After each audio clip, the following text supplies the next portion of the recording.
Dengan rasa syukur yang mendalam dan atas izin Tuhan Yang Maha Esa, hari ini kita bisa berkumpul merayakan Hari Uang ke-79.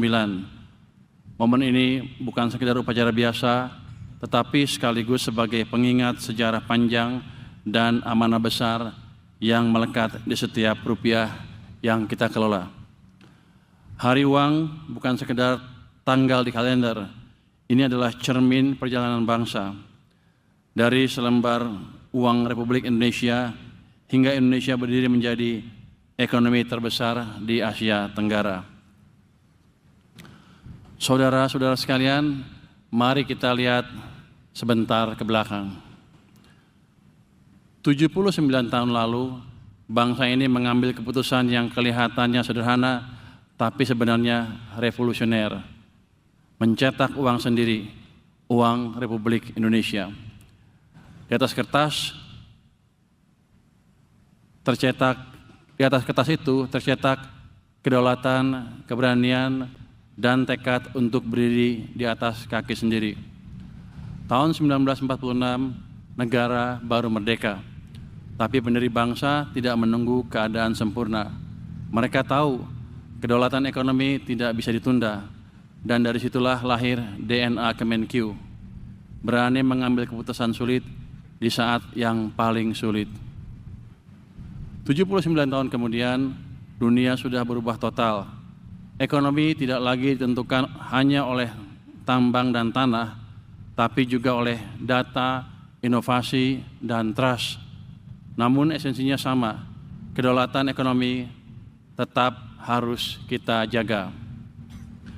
Kalau dulu perjuangannya lewat mencetak ori, uang Republik Indonesia ya, hari ini perjuangan kita adalah menjaga rupiah tetap kuat, memastikan APBN bekerja untuk rakyat, dan membangun kepercayaan publik. Untuk itu, Kemenq harus jadi institusi yang dipercaya rakyat. Karena tanpa kepercayaan, sehebat apapun, kebijakan tidak akan berhasil. Itulah makna sejati Hari Uang, menjaga kedaulatan, membangun kepercayaan, dan menjalankan harapan. Tahun ini kita membawa tema besar, Kemenq 1 Kawal Asta Cita. Kemenq 1 berarti kita tidak bisa jalan sendiri-sendiri. Kita ini satu sistem, satu napas, dan satu tanggung jawab. Dari perancang kebijakan di pusat sampai pegawai di kantor pelayanan di pelosok, semuanya penting. Satu orang lalai, satu sistem terganggu. Tapi kalau kita solid, kita jadi benteng stabilitas ekonomi bangsa. Sedangkan kawal asta cita artinya memastikan 8 cita besar bangsa benar-benar berjalan. Kita pastikan setiap rupiah bekerja untuk rakyat. Kemenq harus jadi institusi rasional yang berjiwa empatik. Kita bekerja dengan data dan logika. Tapi kita juga sadar setiap angka yang kita kelola itu mewakili kehidupan masyarakat. Jadi pengelolaan APBN harus optimal di pusat maupun di daerah. Ketika saya datang ke kementerian untuk menanyakan penyerapan APBN mereka, bukan untuk mengganggu kebijakan masing-masing kementerian, tapi untuk memastikan bahwa uang yang kita alokasikan dipakai semaksimal mungkin dan berdampak semaksimal mungkin juga untuk ekonomi dan kesejahteraan masyarakat. Data adalah hal yang paling penting ketika saya atau Kementerian Keuangan bicara tentang dana di daerah. Banyak sekali daerah yang protes dan agak sedikit menyalahkan Kementerian Keuangan dengan data yang tidak akurat. Tapi kita selalu berpegang kepada data yang resmi dan sudah dicek berkali-kali. Pak Askolani yang menjalankan hal itu sehingga kredibilitas kita bisa dijaga. Saya minta teman-teman semua juga ke depan melakukan hal yang sama. Cek, double check, double check.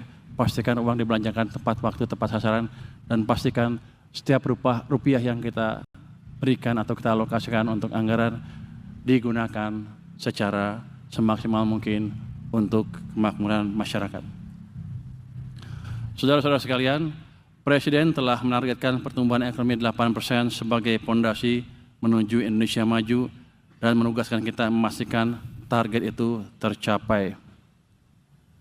Jadi 8% bukan angka yang kecil dan kita hampir jarang mencapai pertumbuhan seperti itu di masa-masa lalu pun. Hanya 1 triliunan kalau nggak salah sempat di atas itu. Jadi ini tanggung jawab kita semua bersama. Jadi kita bukan hanya bagi-bagi duit di APBN, tapi memastikan semuanya bisa mendorong ekonomi dengan baik dan kita akan lebih proaktif membantu iklim investasi di Indonesia sehingga kita bisa mencapai yang 8% tadi. Jadi kita ditugaskan untuk mendorong atau membantu terwujudnya cita-cita 8% itu. Ini bukan angka yang kecil, tapi saya yakin kalau kita terus-terusan bekerja sama memastikan anggaran terserap dengan baik dan memastikan tercipta iklim investasi yang lebih baik, 8% bukan angka yang di langit. Itu suatu hal yang